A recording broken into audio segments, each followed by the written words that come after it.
আমার সিরিয়াল অনেক পিছনে ছিল, যদিও আমি আজকে এই সংসদে আমরা অনেক ত্যাগ, তিতিক্ষা, আমরা সবার কাছে অনেকের সংগ্রামের কথা শুনি।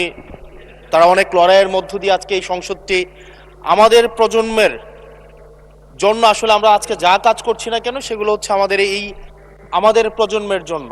আপনারা যে কাজগুলো করছেন, যে দায়িত্বটা নিয়েছেন, এই দায়িত্বের ফলভোগী বা সুবিধাভোগী কিন্তু আমাদের এই প্রজন্ম।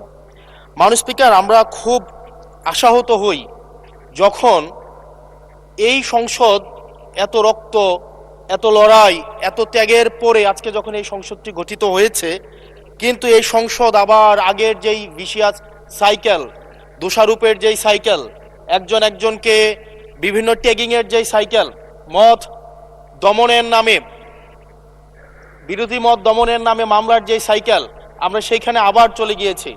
ক্যাম্পাসগুলো আবার আনরেস্টের দিকে যাচ্ছে, অস্থিতিশীল পরিবেশ সৃষ্টি হচ্ছে, বিরোধী দল মত দমনের জন্য মামলা করা হচ্ছে, প্রতিমন্ত্রীকে ফেসবুকে লেখার কারণে বাসা থেকে তুলে নিয়ে আসা হচ্ছে, হুইপকে সমালোচনা করলে বাসা থেকে তুলে নিয়ে আসা হচ্ছে।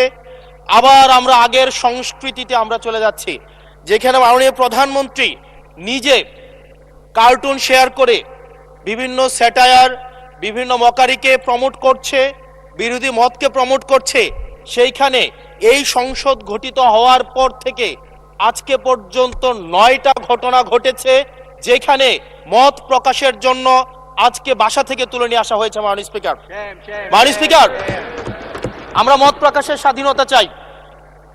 মত প্রকাশের স্বাধীনতা আগেও ছিল, মত প্রকাশের স্বাধীনতা আওয়ামী লীগের সময় ছিল, তবে সেটা সহমত প্রকাশের স্বাধীনতা। আমরা এই পার্লামেন্টের পরে আমরা শুধুমাত্র মত প্রকাশের স্বাধীনতা নয়, আমরা দ্বিমত প্রকাশের স্বাধীনতা চাই। আমরা এখানে দাঁড়িয়ে মাননীয় প্রধানমন্ত্রীর সমালোচনা করতে চাই। আমরা নির্ভয়ে ফেসবুকে আমরা ব্যাকস্পেস ব্যবহার করতে চাই না। কিন্তু আবার একটা ভয়ের পরিবেশ সৃষ্টি করা হচ্ছে, আবার একটা আতঙ্কের পরিবেশ সৃষ্টি করা হচ্ছে। আমরা দেখলাম সিলেক্টিভ এক ধরনের বিরোধিতার পরিবেশ তৈরি করা হচ্ছে। আমাদের সমাজের যারা গ্রহণযোগ্য এক ধরনের পলিটিক্যালি এলিট শ্রেণীর নারীদেরকে নিয়ে যখন সমালোচনা করা হয়, তখন সেটাকে নারীদের বিরুদ্ধে এটাকে বিবেচনা করা হয়। কিন্তু যারা পলিটিক্যালি পিছিয়ে পড়া জনগোষ্ঠী রয়েছে, গার্মেন্টস কর্মী রয়েছে, যারা হচ্ছে এই দেশের অর্থনীতির চাকাকে সচল করার জন্য রাত দিন পরিশ্রম করে যাচ্ছে, গ্রামগঞ্জের নারীরা, মায়েরা যারা রাত দিন পরিশ্রম করে যাচ্ছে, তাদেরকে যখন স্লাট শেম করা হয়, গালি দেওয়া হয়, সেটাকে আমরা নারী বিরোধিতা হিসাবে আমরা সেটাকে আমলে নেই না। এই ধরনের সিলেক্টিভ নারী বিরোধিতা করা, এই ধরনের সিলেক্টিভ নারী সমালোচনা করার যেই ধরনের প্রবণতা রয়েছে, সেই জায়গাগুলো থেকে মাননীয় স্পিকার আমাদেরকে বেরিয়ে আসতে হবে। মাননীয় স্পিকার, আজকে ক্যাম্পাসগুলোতে আবার এক ধরনের অস্থিতিশীলতা তৈরি করা হচ্ছে। আমি ইউনিভার্সিটি থেকে 2022 সালের অক্টোবরে ইউনিভার্সিটি থেকে এসেছি। আমাদের সময় গ্যাস্ট্রোম গণরুমের কালচার ছিল। আমাদের সময় একটা শিক্ষার্থী অনেক স্বপ্ন নিয়ে বিশ্ববিদ্যালয়গুলোতে যেত। আমরা সেখানে দেখেছি ক্ষমতাসীন দল কিভাবে বিশ্ববিদ্যালয়ের শিক্ষার্থীদের তাদেরকে পুঁজি করে তাদের ক্ষমতা কাঠামোকে দীর্ঘমেয়াদী করার জন্য সেখানে বাধ্যতামূলক সেখানে রাজনীতি করাতো। আজকে সেখানে বিশ্ববিদ্যালয়গুলোতে আবার গ্যাস্ট্রোম গণরুম কালচার চালু করার প্রয়াস শুরু হয়েছে, আবার সেইখানে বাধ্যতামূলক রাজনীতির কালচার শুরু করা হচ্ছে। আমরা দেখেছি ক্ষমতাসীন যারা রয়েছে তারা তাদের সন্তানদেরকে বিদেশে রেখে নিরাপদ ভবিষ্যৎ নিশ্চিত করে, আর মধ্যবিত্ত সন্তানরা যাদের বাবা মায়েরা কলকারখানায় কাজ করে, যাদের বাবারা রেমিটেন্স যোদ্ধা, যাদের বাবারা কষ্ট করে তাদের সন্তানদেরকে বিশ্ববিদ্যালয়ে পাঠায়, তাদের সন্তানদেরকে ক্ষমতালোভী রাজনীতিবিদরা তাদের সন্তানদেরকে ব্যবহার করে তাদের ক্যারিয়ারে ঝুঁকিতে ফেলে তাদের গদি বা পাটাতন শক্ত করার জন্য নিজের সন্তানের ভবিষ্যৎকে বিদেশে রেখে নিরাপদে রাখে, আর পরের সন্তানের ভবিষ্যৎকে নিয়ে ছিনিমিনি খেলে। মাননীয় স্পিকার, আমরা এই সংস্কৃতির পরিবর্তন চাই। আমরা চাই বিশ্ববিদ্যালয়গুলো শুধুমাত্র নেতা তৈরির হাতিয়ার হবে না। এই বিশ্ববিদ্যালয়গুলো গবেষণা, বিশ্ববিদ্যালয়গুলো পাঠ চর্চা, বিশ্ববিদ্যালয়গুলো সেখানে এক ধরনের মনস্তাত্ত্বিক সমৃদ্ধি, এবং সেখানে হচ্ছে আমরা যেখানে গবেষণা হবে সেখানে আমরা বিশ্ববিদ্যালয়গুলো থেকে বুদ্ধিজীবী, গবেষক আমরা হচ্ছে বাংলাদেশকে এবং জাতিকে উপহার দিতে পারবো, কিন্তু অত্যন্ত দুঃখজনক বিষয় আজকে বিশ্ববিদ্যালয়গুলো শুধুমাত্র নেতা উৎপাদন করার এক ধরনের বিশেষ সার্কেলে পরিণত হয়েছে। মাননীয় স্পিকার, এই ৩৬ জুলাই এই তরুণ প্রজন্মকে কি দিয়েছে? বক্তব্যের শুরুতে অনেককে স্মরণ করে আমরা ৩৬ জুলাইয়ে এই জুলাইতে যারা আহত হয়েছে, ১৭ বছর ধরে যারা নির্যাতিত নিপীড়িত হয়েছে, তাদেরকে স্মরণ করতে আমরা লজ্জা পাই। মাননীয় স্পিকার, তাদেরকে মুখ দেখানোর আমাদের জায়গা নাই, আমরা তাদেরকে কিছুই দিতে পারি নাই।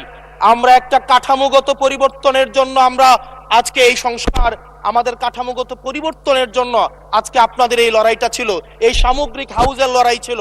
আমি চ্যালেঞ্জ করে বলতে পারি, যদি 2009, 10, 11, 12, 13, 14 সালে আমি সংসদে বসে কিছুক্ষণ আগে আমি 2009 সাল পরবর্তী থেকে 12 সাল পর্যন্ত যেই সংসদের যে বিতর্কগুলো ছিল, আমি বিতর্কগুলো পড়ার চেষ্টা করছিলাম। মাননীয় স্পিকার, যদি আজকে এটা 2014 সালের সংসদ হতো, আর যে সংস্কার প্রস্তাবগুলো এই পাশ থেকে দেওয়া হয়েছে, ঐকমত্য কমিশন থেকে দেওয়া হয়েছে, এই সংসদের একজনকেও খুঁজে পাওয়া যেত না যে এই সংস্কারের বিরুদ্ধে অবস্থান নিত। আজকে মানবাধিকার কমিশনকে ল্যাপস করে দেওয়া হয়েছে। মানবাধিকার কমিশনকে ল্যাপস করা হয়েছে, বারবার করে বলা হচ্ছে আরো শক্তিশালী ভাবে হচ্ছে মানবাধিকার কমিশন নাকি উত্থাপন করা হবে। আজকে পুলিশ সংস্কার কমিশন, আজকে অর্ডিন্যান্স সেখানে বাতিল করে দেওয়া হয়েছে, বলা হচ্ছে আরো পুনর্বিবেচনা সাপেক্ষে সেখানে হচ্ছে এই সংসদ উত্থাপন করা হবে। মাননীয় স্পিকার, যদি সেটাকে সংসদ, সবকিছুই তো সংশোধনের মধ্য দিয়ে যাচ্ছে, যদি এটা নিয়তটা যদি সহি থাকতো, ওয়েল ইন্টেনশন যদি থাকতো, এই অর্ডিন্যান্সটাকে এখানে গ্রহণ করে পরবর্তীতে কিন্তু সংশোধন করা যেত। মাননীয় স্পিকার, মাননীয় সদস্য, আপনার সময় 2 মিনিট বাড়িয়ে দেওয়া হলো, 2 মিনিটে শেষ করুন। থ্যাংক ইউ মাননীয় স্পিকার, আজকে সরকারি দল, বিরোধী দল, এই সরকারি দল এবং বিরোধী দল একটা আপেক্ষিক বিষয়। আপনারা এই পাশে ছিলেন, এখন সময়ের পরিক্রমায় এই পাশে গিয়েছেন, আমরা এই পাশে আছি। যদি জনগণ চায়, আমরা যদি মানুষের ম্যান্ডেট নিয়ে এগিয়ে যেতে পারি, তাহলে সময়ের পরিবর্তনে এই সিট পরিবর্তন হবে। আমি আপনাদের সবাইকে আহ্বান জানাবো, প্রজন্মের ভাষাকে অনুধাবন করার চেষ্টা করুন। এটা আমি আমার নিজেকেও বলবো, প্রজন্মের ভাষাকে পড়ার চেষ্টা করুন। আমাদের প্রধানমন্ত্রী যিনি আছেন, মাননীয় প্রধানমন্ত্রী, ওনার সন্তান যেই প্রজন্মের, আমরা একই প্রজন্মের, আমাদেরকে ধারণ করার চেষ্টা, আমি চাইবো আপনারা সবাই আমাদেরকে ধারণ করার চেষ্টা করবেন।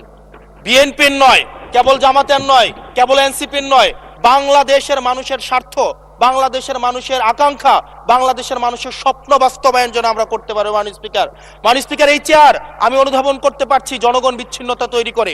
এই সংসদে বসে, এসি রুমে বসে, এসি গাড়িতে চলে, মিনিস্ট্রির এসিতে বসে, বাসার মধ্যে 24/7 আনইন্টারাপ্টেড ইলেকট্রিসিটির মধ্যে থেকে জনগণের সমস্যা বোঝা যায় না। এই জন্য এই সংসদে যখন আমরা দাঁড়াই, আমরা জনগণের সমস্যা অনুধাবন করতে পারি না। আমরা এই সংসদে বসে যদি আমরা লোডশেডিং এ আমরা খুঁজি, এই সংসদে বসে লোডশেডিং পাওয়া যাবে না, এই সংসদে বসে জনগণের সমস্যা পাওয়া যাবে না, এই সংসদে বসে সবকিছুকেই, মাননীয় স্পিকার, আমরা যে এই বাংলাদেশের সবচেয়ে সুবিধাভোগী মানুষের মধ্যে এই সংসদে যারা বসে আছি, বাংলাদেশের সবচেয়ে ফেসিলিটেড মানুষের মধ্যে আমরা অন্যতম। মাননীয় স্পিকার, আমাদের জনগণের কাছে যেতে হবে, জনগণের আশাগুলোকে, সময়গুলোকে, স্বপ্নগুলোকে আমরা রাজনৈতিক ভাষার মধ্য দিয়ে, কর্মসূচির মধ্যে সেগুলোকে বাস্তবায়নের জন্য আমাদের সবাইকে সমন্বিতভাবে, ঐক্যবদ্ধভাবে কাজ করার প্রয়াস আমাদেরকে থাকতে হবে। আবার যদি আমরা বিভাজনের রাজনীতিতে যাই, তাহলে সেখান থেকে বিএনপি বেনিফিটেড হবে না, এনসিপি বেনিফিটেড হবে না, জামাতে ইসলামী বেনিফিটেড হবে না, সেইখান থেকে বেনিফিটেড হবে আমরা জুলাইতে যাদেরকে আমরা পরাজিত করেছি, তারা বেনিফিটেড হবে। মাননীয় স্পিকার, ধন্যবাদ। ওকে, লাস্ট মিনিট। সেজন্য আজকে এই সংসদে আমাদের একটা ন্যাশনাল এগ্রিমেন্টের দিকে যেতে হবে। আমরা পলিসির জায়গায় আমাদের বিরোধিতা থাকবে, পলিসির জায়গায় আমরা এগ্রিমেন্টের মধ্যে থাকবো, কিন্তু আমাদের একটা রেড লাইন টানা উচিত। এই লাইনটা আমরা ক্রস করব না। আমরা যখন শুনতে পাই যে একটা রাজনৈতিক দলকে নির্মূল করার আহ্বান একটা সরকার দল থেকে আসে, সেই বাংলাদেশে আমরা মাননীয় স্পিকার ফিরতে চাই না। মাননীয় স্পিকার, আমরা এখানে আমরা কনস্ট্রাকটিভ ভাবে পলিসির জায়গা থেকে আমরা আর্গিউ করব, আমরা এগ্রি করব, আমরা ডিসএগ্রি করব, কিন্তু মাননীয় স্পিকার, নির্মূলের রাজনীতি, বিনাশের রাজনীতি, দমনের রাজনীতি, পীড়নের রাজনীতি যদি আমরা বাংলাদেশে আবার পরিচয় করাই, ইন্ট্রোডিউস করাই, সেইখান থেকে এই সংসদের কেউ বেনিফিটেড হবে না। বেনিফিটেড হবে আমাদের সবচেয়ে বেশি যারা আমাদের এই বাংলাদেশটাকে ঝুঁকির দিকে ঠেলে দিয়েছে, সেই অপশক্তি হচ্ছে মাননীয় স্পিকার বেনিফিটেড হবে। সেজন্য আমরা ঐক্যবদ্ধভাবে ধন্যবাদ। বাংলাদেশটাকে বিনির্মাণ করি।